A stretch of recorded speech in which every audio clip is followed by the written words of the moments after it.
الذین آمنوا وہ لوگ جو کہ ایمان لے آتے ہیں، وتطمئن قلوبہم بذکر اللہ اور پھر ان کی حالت یہ ہوتی ہے کہ ان کے دلوں کو سکون اللہ کی یاد ہی میں آتا ہے۔ الا بذکر اللہ تطمئن القلوب، آگاہ ہو جاؤ، اللہ کے ذکر ہی میں دلوں کا سکون ہے۔ یہ سورۃ الرعد کی آیت نمبر 28 کا وہ پورشن ہے جو ہم نے اپنے دونوں اذکار کارڈ، صبح شام کے اذکار کارڈ اور فرض نماز کے بعد اذکار کارڈ کے اوپر یہ آیت ٹاپ کے اوپر لکھی ہوئی ہے۔ آگاہ ہو جاؤ، کان کھول کر سن لو کہ اللہ کی یاد میں، اللہ کے ذکر میں ہی دلوں کا سکون ہے۔ دیکھیں، ایک ذکر کی وہ قسم ہے جو اللہ تعالیٰ نے آپ کے اوپر اوبلیگیٹری کر دی ہے، اس کے بغیر چارہ نہیں، وہ ہے نماز۔ وَأَقِمِ الصَّلَاةَ لِذِكْرِي، میری یاد کے لیے نماز کو قائم رکھنا۔ اس کانٹیکسٹ میں بخاری مسلم میں حدیث ہے، نبی علیہ السلام ایک سفر میں تھے، رات کو مشورہ کیا کہ فجر نماز پڑھ کے ہی سوئیں گے اب سفر میں۔ کچھ اصحاب نے کہا کہ نہیں یا رسول اللہ، تھوڑا سا آرام کر لیتے ہیں، ایک آدھ بندے کی ڈیوٹی لگا دیں، وہ ہمیں جگا دے گا۔ حضرت بلال کی ڈیوٹی لگائی گئی اور وہ اپنی سواری پہ مشرق کی طرف رخ کر کے بیٹھ گئے کہ جیسے ہی صبح صادق ہوگی، جو پو پھوٹتی ہے فجر کا وقت داخل ہوتے وقت، جو رات کے اینڈ ہونے کی نشانی ہوتی ہے، تو وہ باقیوں کو جگائیں گے، بس وہ بھی سو گئے۔ ہاں، جو قوالی لکھی ہوئی ہے اس میں تو سورج بھی نہیں نکلا تھا، لیکن یہاں سورج نکل آیا، کیونکہ یہ مسلم شریف میں لکھا ہوا ہے، وہ مولانا شریف میں لکھا ہوا ہے۔ بخاری میں تو تھوڑا سا حصہ ہے، مسلم میں پورا یہ واقعہ ہے۔ سب سے پہلے نبی علیہ السلام کی آنکھ کھلی اور سورج بلند ہو چکا ہے۔ آپ علیہ السلام نے کہا سب سے پہلے تو یہاں سے اٹھو نا، اس علاقے میں شیطان کا غلبہ ہے جس کی وجہ سے یہ سب کچھ ہوا، آگے چل کے پڑاؤ کرتے ہیں۔ آگے جا کے پڑاؤ کیا، نبی علیہ السلام نے اپنے مؤذن کو بلا کے پوچھا کہ بھئی تیری ڈیوٹی لگائی تھی؟ آگے دیکھیں اس نے اسٹریٹ فارورڈ جواب دیا، کوئی گستاخی نہیں۔ اس نے کہا یا رسول اللہ، جس طرح آپ کو نیند آ گئی مجھے بھی آ گئی، ٹھیک ہے، ادھر تو بڑی گستاخی یہ شمار کیا جائے گا۔ تو نبی علیہ السلام نے کوئی نہیں ڈانٹا، بالکل نیچرل چیز ہے۔ اس زمانے میں اگر کوئی الارم ہوتا تو پھر ایسا ہوتا بھی نہ۔ یہ تو دیکھیں ہم کتنی سہولت میں ہیں، بھلے رات کو 12-1 بجے بھی سوئے نا تو الارم لگایا ہوتا ہے، یقین ہوتا ہے کہ اس الارم کی آواز میں اٹھ جائیں گے، ورنہ اگلے زمانوں میں جب الارم نہیں تھے تو لوگ تو پوری رات پتہ نہیں کتنی دفعہ کروٹ لیتے ہوں گے کہ کہیں فجر ہی نہ قضا ہو جائے۔ تو ہماری زندگی کتنی آسان ہو گئی ہے اس کی وجہ سے۔ پھر نبی علیہ السلام نے اذان دلوائی اور سورج بلند ہے، اور صحابہ کرام کہتے ہیں فجر کی نماز آپ نے جماعت سے پڑھائی، سورج نکلی ہوئی حالت میں۔ سلام پھیرنے کے بعد آپ نے فرمایا کہ اگر کوئی شخص سویا رہ جائے یا بھول جائے تو جیسے ہی اسے یاد آئے، جیسے ہی اس کی آنکھ کھلے، وہ والی نماز پڑھ لے، اس کے لیے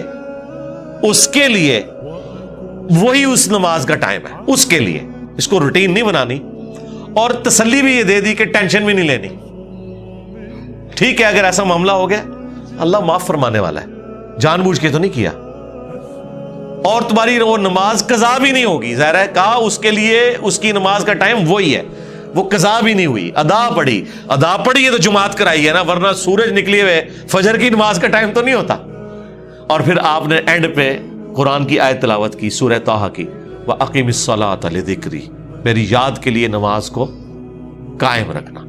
یعنی یہ نماز وہ چیز ہے جو اللہ کی یاد کو قائم رکھنے والی چیز ہے۔ یہ 5 ٹائم اللہ نے اس لیے مقرر کیے ہیں کہ اگر کوئی شخص کچھ بھی نہ کر سکے، ایٹ لیسٹ یہ 5 اوقات میں چاروں نہ چار میرے سامنے جھک جائے، اس کی حاضری لگ جائے گی۔ وہ یعنی جس طرح ایک بندہ فوجی پریڈ کرتا ہے، وہ چاہے بوجھل دل سے بھی کر رہا ہے، اس کی ڈیوٹی شمار ہو جائے گی۔ یہ نماز ڈیوٹی ہے۔ یہ شیطانی وسوسہ اپنے دماغ سے نکال دیں کہ اگر کسی کا نماز میں دل حاضر نہیں ہے تو اس کی نماز قبول نہیں ہے۔ نہیں، نماز کے فرائض میں آپ کہیں قرآن و حدیث میں نہیں دکھا سکتے کہ خشوع خضوع اس کا حصہ بنایا گیا ہو، کہ نماز کے اتنے فرائض ہیں ان میں سے خشوع خضوع بھی ایک ہے۔ نہیں، خشوع خضوع کبھی ڈسکس ہی نہیں ہوا اس حوالے سے۔ ترغیب کے لیے ضرور ہوا کہ اہل ایمان کی نشانی ہے کہ وہ توجہ سے نماز پڑھتے ہیں، یہ کہیں نہیں آیا کہ جو توجہ بٹ جائے اس کی نماز نہیں ہوتی، یہ کبھی نہیں ہوا۔ یہ ٹاپک ڈسکس نہیں کیا گیا اسی وجہ سے کہ اللہ کو پتا تھا کہ دماغ سوچتا ہے، خاص حد تک انسان کنٹرول کر سکتا ہے. ہاں باقی ارکان کے اوپر بات ہوئی کہ ہر رکعت میں 1 رکوع اور 2 سجدے ہیں. اگر یہ والی غلطی ہو جائے تو اینڈ پہ سجدہ صاف کر لینا ہے. لیکن کہیں پہ خشوع خضوع نہیں ڈسکس ہوا کہ اگر کسی کو خیال آیا تو وہ نماز ہی دوبارہ پڑھے یا وہ اینڈ پہ سجدہ صاف کرے. یہ بات ڈسکس نہیں کی گئی اسی وجہ سے کہ اللہ کو پتا تھا کہ یہ ایک ڈیوٹی ہے جو انسان نے پوری کرنی ہے.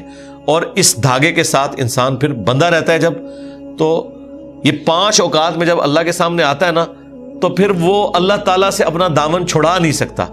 باقی کی زندگی بھی اس کی پازیٹیو ہو جاتی ہے.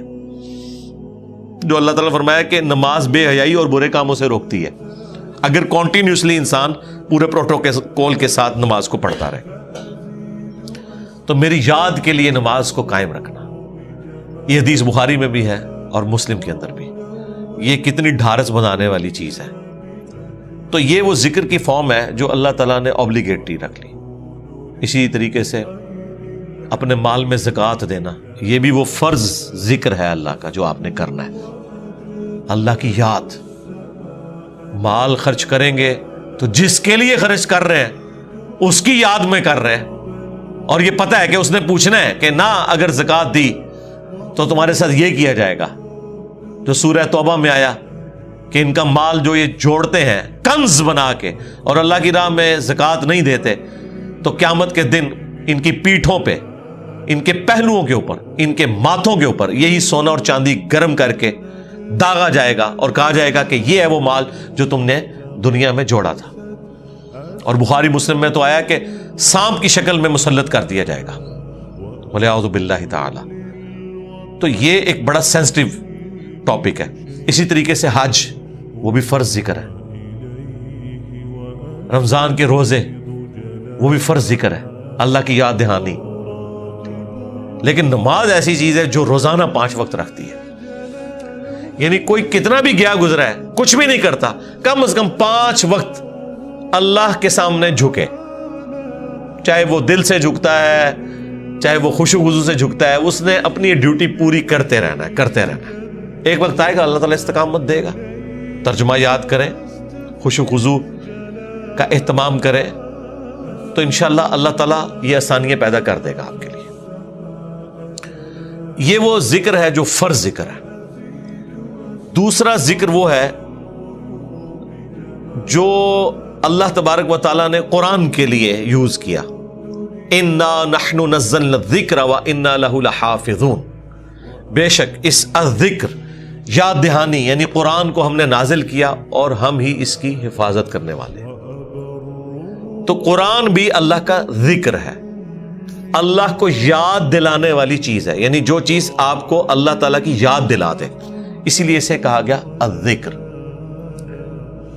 اب قرآن کی اہمیت پہ بولا جائے, وہ تو پچھلے دنوں جو سویڈن میں گستاخی ہوئی اس پہ میں نے تفصیل سے صرف قرآن کے اوپر ہی سارا کچھ ڈسکشن کی ہے. پھر ہماری یہ جو نئی والی قرآن کلاسز ہیں, اس کے پہلے 6 لیکچرز جو ہیں وہ قرآن سے ہی ریلیٹڈ ہے. 40 علمی پوائنٹ میں نے ڈسکس کیے تھے, جسے شوق ہے وہ دیکھ لیں.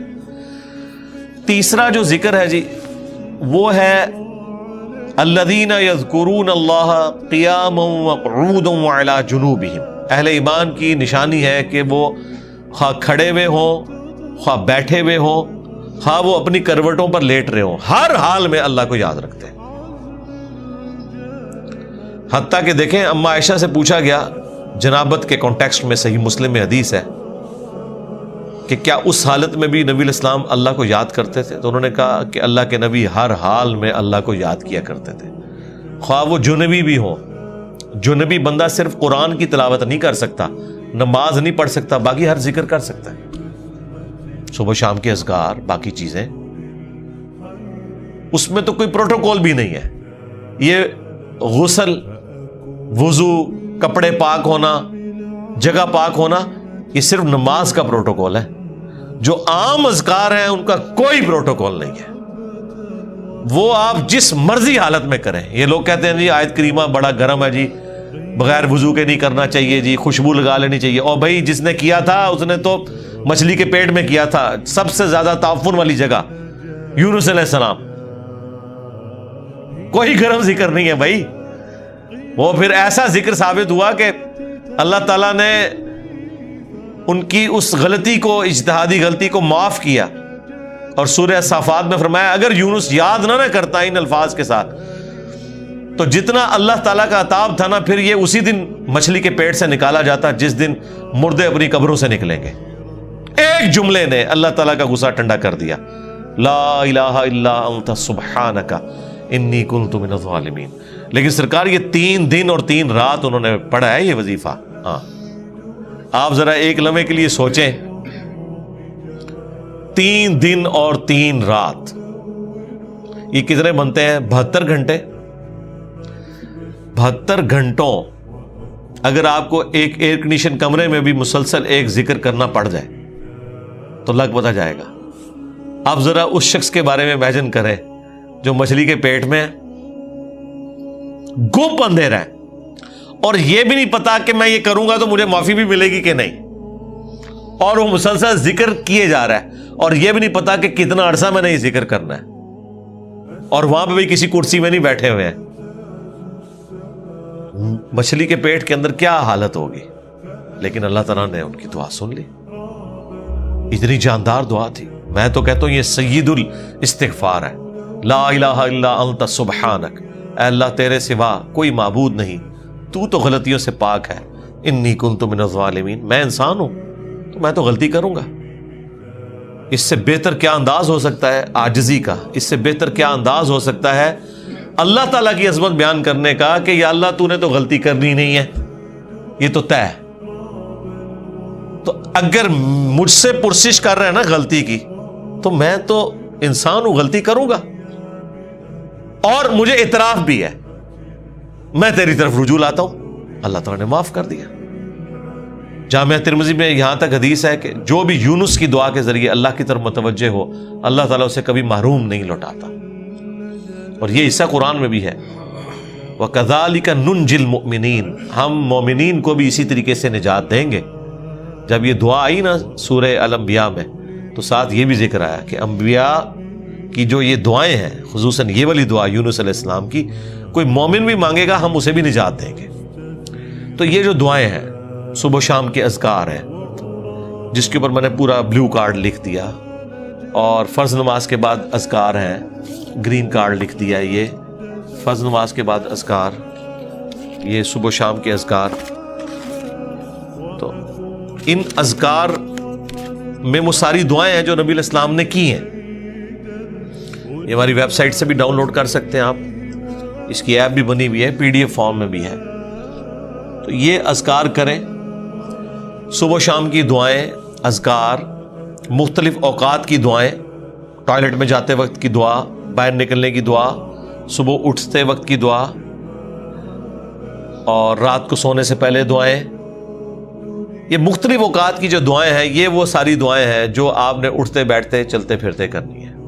درود شریف بھی, درود شریف اللہ کی عبادت ہے کیونکہ یہ دعا ہے, اور دعا جتنی بھی ہیں وہ اللہ سے کی جاتی ہیں, اور ہر دعا عبادت ہے. الدعاء هو العبادہ, یہ حدیث ہے سنن نسائی کے اندر, ترمذی کے اندر. اور نبی علیہ السلام نے حدیث کے اوپر اکتفا نہیں کیا, اس کے بعد آپ نے آیت پڑھی, ادعونی استجب لکم, اے میرے بندو مجھ سے مانگو میں تمہاری دعا کو قبول کروں گا. ان الذین یستکبرون عن عبادتی, بے شک جو لوگ میری عبادت سے تکبر کریں گے, یعنی مجھ سے دعا کرنے میں کنجوسی اختیار کریں گے, میں انہیں ذلیل و خوار کر کے جہنم میں داخل کروں گا, والعیاذ باللہ تعالی. حضور نے سورۃ المومن کی آیت نمبر 60 پڑھی, اسے سورہ غافر بھی کہتے ہیں, اس بات کے ثبوت میں کہ دعا کرنا عبادت ہے. تو جتنی دعائیں ہیں یہ عبادت ہے, اور یہ اللہ تعالیٰ کا وہ ذکر ہے, خواہ وہ درود شریف ہو, خواہ صبح و شام کے اذکار ہو, یا مختلف اوقات کی دعائیں ہوں, یہ اللہ تعالیٰ کے وہ ذکر کی شکلیں ہیں جس کا کوئی پروٹوکول نہیں. کوئی جنبی ہے, کوئی بے وضو ہے, کپڑے بھی ناپاک ہیں, جس جگہ پہ ہیں وہ جگہ بھی ناپاک ہے, کوئی فرق نہیں پڑتا اس سے. یہ ذکر آپ کر سکتے ہیں. مولا علی کا قول ہے جامعہ ترمذی میں, سنن ابی داؤد کے اندر, کہ نبی علیہ السلام کو حالت جنابت کے علاوہ کوئی اور حالت قرآن پڑھنے سے مانے نہیں ہوتی تھی. یعنی قرآن آپ نہیں پڑھ سکتے جنبی ہو, بغیر وضو کے قرآن بھی پڑھا جا سکتا ہے لیکن جنبی شخص نہیں پڑھ سکتا. لیکن جو اذکار ہے نا وہ اٹھتے بیٹھتے چلتے پھرتے، بھئی اما عائشہ سلام اللہ علیہا اس سے زیادہ کیا بات کرتی. جب جنابت کے کانٹیکسٹ میں ان سے پوچھا گیا تو انہوں نے کہا اللہ کے نبی تو ہر حال میں اللہ کو یاد کرتے تھے، خواہ وہ جنبی ہوں یا نہ ہو. اور غسل جنابت فوراً کرنا کوئی ضروری بھی نہیں ہوتا، اللہ تعالیٰ نے چھوٹ دی ہوئی ہے، بس نماز قضا نہ ہو. نبی علیہ السلام کبھی غسل جنابت رات کو کر لیتے تھے اور کبھی آخری پہر اٹھ کے کرتے تھے. تو غسل جنابت ڈیلے بھی کوئی شخص کر سکتا ہے. فجر پڑھ کے اگر کسی کے اوپر غسل فرض ہو گیا تو وہ زور سے پہلے کسی بھی وقت غسل کر کے زور کی نماز، بس وہ قضا نہیں ہونی چاہیے. تو اس دوران بھی اللہ کو تو آپ نے یاد کرنا ہے. ایون ٹوائلٹ میں غسل کرنے جب جانا ہے تو اللہ ہی کو یاد کر کے جانا ہے نا. اللہم انی اعوذ بک من الخبث والخبائث، جو بخاری میں دعا ہے، اے اللہ میں شریر جنوں اور جنیوں سے تیری پناہ میں آتا ہوں. یہ دعا جو آپ مانگ کے ٹوائلٹ میں جاتے ہیں تو جنبی شخص نے بھی یہی دعا مانگ کے جانی ہے نا. باقی بھی جو مختلف اذکار ہیں وہ آپ نے لازمی کرنے ہیں، اس میں کوئی سستی والا پہلو نہیں ہونا چاہیے. ہاں قرآن پاک سے متعلق جو چیزیں وہ آپ نہ کریں. تو یہ ذکر کی 3 اقسام. نمبر 1 فَأَقِمِ الصَّلَاةَ لِذِكْرِي، میری یاد کے لیے نماز کو قائم رکھنا. اور جتنے بھی فرائض ہیں، خواہ وہ حج کی شکل میں ہو، زکوٰۃ کی شکل میں ہو، رمضان کے روزے ہوں، وہ سب کے سب اللہ کا ذکر ہے. رزق حلال کمانا بھی، یہ بھی اللہ کا ذکر ہے. اللہ کے نیک بندوں کے واقعات جو قرآن و سنت میں رپورٹ ہوئے انہیں بیان کرنا بھی اللہ کا ذکر ہے. انبیاء کرام کے واقعات کو بیان کرنا بھی اللہ کا ذکر ہے. تو سب سے بڑا ذکر نماز، اس کے بعد قرآن تو بلکہ اپنے سٹیٹس میں دیکھا جائے تو وہ سب سے بڑا اللہ کا ذکر ہے، اللہ کی یاد دہانی والی چیز. لہذا قرآن کی تلاوت، قرآن کے احکامات کی پیروی کرنا، یہ سب کچھ اللہ کا ذکر ہے. اور تیسرے نمبر کے اوپر صبح و شام کے اذکار، مختلف اوقات کی دعائیں، درود شریف، یہ بھی اللہ تعالیٰ کا ذکر ہے. تو یہ 3 ہی اقسام ہیں ذکر کی جن کے اوپر ہمیشگی انسان کو کرنی چاہیے. اور کچھ چیزیں تو اللہ تعالیٰ نے فرض کے طور پہ کر دی ہیں، جیسے نماز ہے اور باقی فرائض ہیں، اس کے بغیر آپ کا چھٹکارا نہیں ہے. بخاری اور مسلم دونوں میں حدیث ہے کہ اللہ کا ذکر کرنے والا زندہ کی مثل ہے اور ذکر نہ کرنے والا مردہ کی مثل ہے. یعنی وہ زندہ لاش ہے جو اللہ کا ذکر نہیں کرتا. جامعہ ترمذی میں حدیث ہے، ایک صحابی حاضر ہوئے، یا رسول اللہ مجھے کوئی ایسی نصیحت کریں کہ اس کے بعد مجھے کسی چیز کی ضرورت نہ رہے. نبی علیہ السلام نے کہا کہ تیری زبان ہر وقت اللہ کے ذکر سے تر رہے، بس یہ نصیحت. یعنی صرف نماز کی حد تک نہیں، عام حالت میں. اچھا، ذکر کے لیے زبان ہلانا بھی ضروری نہیں ہے، دل میں بھی ذکر ہو سکتا ہے. اللہ کو یاد کرنا بھی ذکر ہے، غور و تفکر کرنا بھی ذکر ہے. اصل چیز ہے گاڈ اورینٹڈ ہونا. بخاری مسلم میں حدیث ہے، جب تم نماز پڑھ کے اسی جگہ پہ بیٹھے رہتے ہو نا جہاں پہ نماز پڑھی تھی، اسی مصلے کے اوپر، جب تک وضو نہیں ٹوٹتا نا، کچھ ذکر نہ بھی کرو تب بھی فرشتے دعائے رحمت تمہارے لیے کرتے رہتے ہیں. حتیٰ کہ بخاری مسلم میں آیا کہ جو شخص نماز کے انتظار میں ہے نا، اللہ تعالیٰ اسے بھی نماز کے اندر ہی شمار کر لیتا ہے. دیکھیں اللہ تعالیٰ کی رحمت ہے. یعنی یہ تو ایک نہ ختم ہونے والا سلسلہ ہے. بخاری مسلم دونوں میں حدیث ہے، میں اپنے بندے کے گمان کے قریب ہوں جیسا کہ میرے بارے میں گمان کرے. جب وہ مجھے دل میں یاد کرتا ہے میں اسے دل میں یاد کرتا ہوں. جب وہ مجھے کسی مجلس میں یاد کرتا ہے نا تو میں اس سے بہتر مجلس میں اسے یاد کرتا ہوں. جب وہ میری طرف ایک بالش بڑھتا ہے میں اس کی طرف ایک ہاتھ بڑھتا ہوں. جب وہ میری طرف چل کے آتا ہے میں اس کی طرف دوڑ کر آتا ہوں. تو یہ حدیث قدسی ہے بخاری مسلم دونوں میں. اور اسپیسیفکلی یہ قرآن حکیم کی درس و تدریس کے حوالے سے ذکر ہوا تھا کہ ایسی مجلس میں فرشتے حاضر ہوتے ہیں اور جب اللہ کے پاس جاتے ہیں، حالانکہ اللہ جانتا ہے، پھر بھی پوچھتا ہے کہ میرے بندوں کے پاس گئے تھے کس حالت میں پایا. وہ بتاتے ہیں یہ حالت تھی. پھر اللہ تعالیٰ پوچھتا ہے مجھ سے کیا مانگ رہے تھے؟ فرشتے بتاتے ہیں کہ بندے جنت مانگ رہے تھے. اللہ تعالیٰ پوچھتا ہے کیا جنت دیکھی انہوں نے؟ کہتے ہیں نہیں، اگر دیکھ لیتے تو اس سے بھی زیادہ مانگتے. اور کیا کہتے تھے؟ جہنم سے آزادی مانگ رہے تھے. کیا جہنم دیکھی میرے بندوں نے؟ نہیں، اگر دیکھ لیتے اس سے بھی زیادہ اشد و مد سے مانگتے. اللہ تعالیٰ فرماتا ہے تم گواہ ہو جو میں نے سب کو معاف کر دیا. اچھا وہ فرشتے کہتے ہیں یا اللہ ایک بندہ ایسا تھا جو ویسے ہی وہاں پہ آ گیا تھا, اس کی نیت نہیں تھی لیکن وہ ان کی مجلس میں بیٹھا تھا. اللہ تعالیٰ فرماتا ہے کہ یہ لوگ ہی ایسے ہیں کہ جو ان کی مجلس میں بھی بیٹھ جائے نا ان کو بھی میں نے بخش دیا. وہ جو کہہ رہے ہوتے ہیں نا غوث پاک کے درس میں بھی اگر کوئی بیٹھ گیا, کہانیوں میں نہیں میرے بھائی, درس قرآن میں, وہ چاہے غوث پاک دے رہے ہو یا کوئی انجینئر پاک دے رہے ہو یا کوئی ڈاکٹر پاک دے رہے ہو, اگر اخلاص کے ساتھ کوئی اللہ کا ذکر کر رہا ہے, خالص توحید بتا رہا ہے, قرآن و سنت کی تعلیمات بتا رہا ہے, اس کی مجلس میں بیٹھنے والے کے لیے جنت کا راستہ آسان ہو جائے گا. وہ تو حدیث ہے صحیح مسلم کے اندر کہ جو علم کے راستے پہ چلتا ہے اللہ تعالیٰ جنت کا راستہ اس کے لیے آسان کر دیتا ہے. یہ تو بالکل اسٹیبلش چیز ہے. تو یہ ذکر ایسا معاملہ ہے کہ کوئی دل میں بھی یاد کرتا ہے نا, اللہ اس کو پھر دل میں یاد کرتا ہے. فَاذْكُرُونِي أَذْكُرْكُمْ, یہ تو قرآن میں سورۃ البقرہ میں ہے, اے میرے بندے مجھے یاد کر میں تیرا ذکر کروں گا اور اس سے بہتر مجلس میں کروں گا, فرشتوں کی مجلس میں کروں گا. اور انسان کی کتنی خوش نصیبی ہے کہ انسان اللہ کو یاد کرے, اللہ تعالیٰ اس کے رسپانس میں اسے یاد کرتا ہے. انسان کا اللہ کو یاد کرنا یہ چھوٹی چیز ہے, اللہ کا اپنے بندے کو یاد کرنا یہ بڑی چیز ہے.